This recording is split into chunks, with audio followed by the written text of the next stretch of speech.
Assalamualaikum warahmatullahi wabarakatuh. Alhamdulillah. Pertama kita panjatkan rasa syukur yang mendalam dengan selalu mengucapkan kata-kata kalimat indah alhamdulillahirabbil alamin. Yang kedua, selalu ucapkan salam dan salawat kepada manusia terbaik. Allahumma shalli ala Sayyidina Muhammad wa ala ali Sayyidina Muhammad. Dan semoga dengan ucapan salawat kita bisa menjadi syafaat bagi kita nanti di hari akhirat. Amin ya rabbal alamin. Sobat Akyas, hafizakumullah, ketemu lagi. Masih membahas lanjutan kajian tentang Lailatul Qadar. Kali ini saya ingin coba membahas tentang hakikat Lailatul Qadar. Jadi kalau kemarin saya pada pertemuan sebelumnya saya membahas tentang Lailatul Qadar kaitannya dengan nuzul Quran. Ingat ada dua tahapan itu ya. Nanti bisa merujuk ke YouTube Dar Al-Kais, bisa dilihat di situ bagaimana tentang Lailatul Qadar yang kaitannya dengan nuzul Quran. Nah, sekarang saya ingin coba bahas, saudaraku ikhwataddin hafizahumullah. Jadi Lailatul Qadar itu apa, kan begitu ya? Jadi Lailatul Qadar itu, saudaraku ikhwataddin hafizahumullah, adalah malam di mana di malam yang penuh kemuliaan itu Al-Qur'an sekaligus turun. Yang turunnya itu Masya Allah heboh gitu. Kenapa heboh? Hebohnya itu bahasa saya ya, heboh. Heboh juga karena diiringi oleh malaikat yang hebat. Bahkan mungkin miliaran malaikat mengiringinya. Di sini saudaraku, sehingga akhirnya malam di mana turunnya Al-Quran itulah disebut, karena begitu hebohnya, begitu amazingnya, sehingga menjadi malam yang penuh keberkatan, penuh keberkatan, penuh kemuliaan yang luar biasa. Maka disebut Lailam Mubarakah atau Lailatul Qadar, malam yang penuh diberkati dan juga malam yang penuh kemuliaan. Jadi malam itu gimana hakikatnya Pak Ustaz? Jadi seperti ini saudaraku. Saya ingin mencoba menggambarkan. Jadi malam itu sebenarnya sudah terjadi. Turunnya Al-Quran sekaligus itu sudah terjadi. Ini ada pendapat seperti itu. Jadi momennya yang berulang-ulang. Jadi esensi kejadiannya itu sudah terjadi. Turun sekaligus sudah terjadi. Adapun momentumnya itu yang berkah dan luar biasa mulia itu tiap tahun akan berulang. Dan itu yang harus kita cari. Momentum itu yang harus kita cari. Kayak begini nih. Anda lahir di sebuah malam yang malam itu pada waktu itu terjadi kejadian yang sangat amazing bagi hidup Anda. Misalnya Anda dilahirkan oleh seorang ibu yang pada waktu malam kelahiran jenengan Anda ini ada kejadian misalnya gunung meletus misalnya gitu.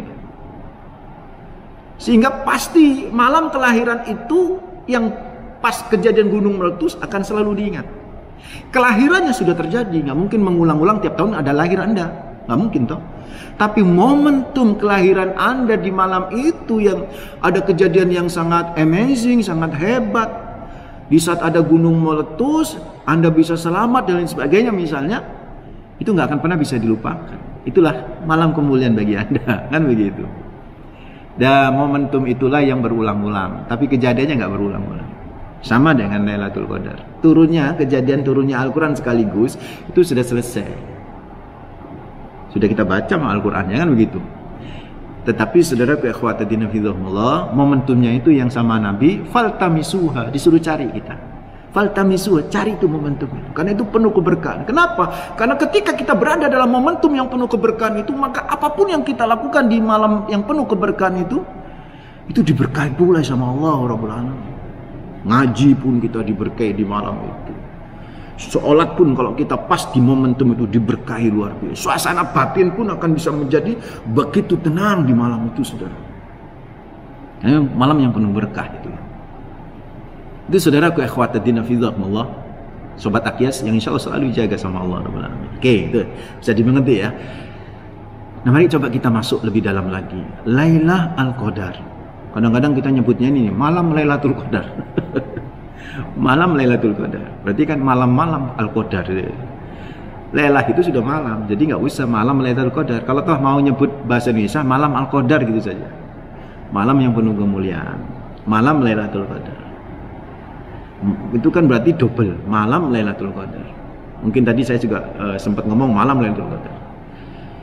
Tapi tidak apa-apa lah, bisa jadi Lailatul Qadar itu sebuah brand gitu kan ya. Itu yang punya nama tersendiri gitu. Di dalam surat Al-Qadar itu kan, inna anzalnahu fi lailatul qadar. Sesungguhnya kami telah menurunkan Al-Qur'an itu di malam Al-Qadar. Nah, sekarang mari kita coba bahas apa itu Al-Qadar. Al-Qadar itu ada 3 makna, saudara. Yang pertama, Al-Qadar itu adalah ketetapan. Qadar ya, itu ketetapan. Yang kedua, Qadar itu adalah sesuatu yang bernilai, yaitu mulia. Yang ketiga, Qadar ini sempit. Jadi Lailatul Qadar, malam, 3 makna ini bisa masuk. Malam yang penuh kemuliaan, malam yang sempit, malam yang di situ ada ketetapan. Jadi seolah, saudaraku ya akhwatadina fizakumullah, orang yang berada di malam itu, di momen tersebut, ketika dia benar-benar di momen tersebut lagi beribadah kepada Allah, lagi berzikir kepada Allah, lagi selalu bersalawat kepada Rasulullah Muhammad SAW, maka saudaraku ikhwatadina fillah, berarti kita berada di malam Al-Qadar, malam yang dimana kita ditetapkan. Karena ditetapkan oleh Allah, yang insya Allah memiliki kepribadian yang sangat eksklusif, kepribadian yang sangat bagus, kepribadian yang insya Allah terjaga sampai setahun yang akan datang, sampai ketemu Lailatul Qadar berikutnya, karena udah ditetapin sama Allah Rabbul Alamin. Makanya cari dong itu Lailatul Qadar ya. Harus kita benar-benar bersemangat untuk beribadah di malam tersebut, karena kita kepingin nih di malam itu kita termasuk segelintir manusia yang ditetapkan oleh Allah memiliki kepribadian yang begitu dekat sama Allah Rabbul Alamin. Itulah disebut Al-Qadar, ketetapan. Ada juga makna Al-Qadar itu adalah tadi apa? Penuh sempit. Kenapa maksudnya sempit? Sempit itu penuh sesak. Lailatul Qadar itu penuh sesak. Kenapa? Seluruh malaikat yang ada di langit itu turun, saudara. Dan malaikat yang ada di bumi nggak naik ke langit. Apa yang terjadi? Satu orang aja ada 4 malaikat. Pencatat amal soleh dan amal buruk, 2 malaikat. Kemudian penjaga, malaikatul hafadzah, depan dan belakang. Jadi satu orang itu ada 4 malaikat. Belum lagi ada malaikat sayyarah. Sekarang ada berapa manusia di dunia ini kan begitu kan? Tinggal ngalikan 4 saja. Ditambah lagi malaikat sayyarah, tambah lagi malaikat yang ngatur rezeki, tambah lagi malaikat macam-macam deh. Malaikatul jabal, malaikat yang ada di hutan, malaikat macam-macam. Jadi saudaraku ikhwati, banyak malaikat langit turun tuh ke bumi ini semuanya, dipimpin oleh tokoh malaikat yang paling hebat, Jibril alaihissalam. Tanazzalul malaikatu warruhu fiha bi'idni rabbihim min kulli amr. Salamun hiya hatta matla'il fajar. Tanazzal itu sebenarnya dari kata tatanazzal. Tanazzal itu dari kata tatanazzal. Hudifatut ta. Itu taknya dihapus untuk supaya kita cepat membacanya. Seolah memberikan gambaran bahwa malaikat turun di malam itu begitu cepat, gemeruduk turunnya. Dipimpin oleh malaikat Jibril Islam. Bayangkan malaikat Jibril setelah Rasulullah wafat, setelah Rasul meninggalkan dunia ini, saudaraku, masya Allah, malaikat Jibril nggak pernah turun lagi ke bumi kecuali di malam itu. Hanya khusus mendatangin orang-orang yang beriman yang pada waktu lagi beribadah kepada Allah, dibarengi oleh malaikat-malaikat yang lain, dan menjadi penuh sesak bumi itu seraya mengucapkan salamun alaikum, salamun alaikum, memberikan ucapan congratulations, memberikan ucapan selamat, keberkahan. Aduh, luar biasa. Maka setiap kita gerak itu mesti ada malaikat itu di malam Lailatul Qadar. Makanya karena penuh sesak begitu, semua ada malaikat, depan kita ada malaikat, belakang kita oleh malaikat semua. Yang terjadi adalah cahaya di dada dan di rongga dada kita. Karena ketenangan. Orang kalau menangi Lailatul Qadar itu ada sebuah ketenangan yang luar biasa. Saudaraku ikhwat tadi. Al-Qadar artinya apa tadi? Yang kedua, penuh sesak. Al-Qadar arti yang terakhir itu adalah apa? Kemuliaan. Lailatul Qadar adalah malam kemuliaan. Jadi siapapun yang berada di malam itu dan pada waktu itu telah memiliki perilaku kemuliaan, maka sama Allah benar-benar akan ditambah kemuliaan hidupnya. Minimal setahun akan ke depan itu akan dijaga oleh Allah dan ditetapkan sebagai orang yang mulia, saudara. Ayo raih saudaraku ikhwatatina fizakumullah, malam yang penuh kemuliaan itu.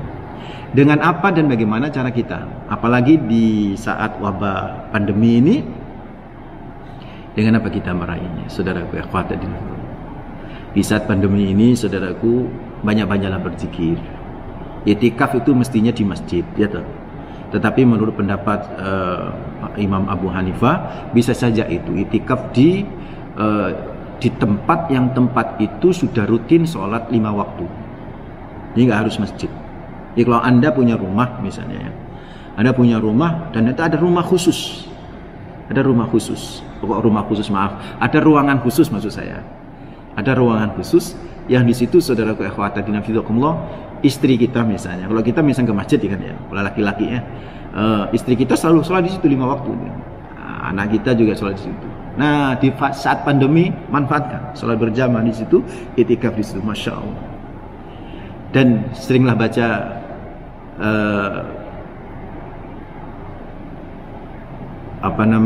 Allahumma innaka afun tuhibbul afwa fa'fu anni. Maaf, tiba-tiba blank. Allahumma innaka afun tuhibbul afwa fa'fu anni. Allahumma innaka afun tuhibbul afwa fa'fu anni.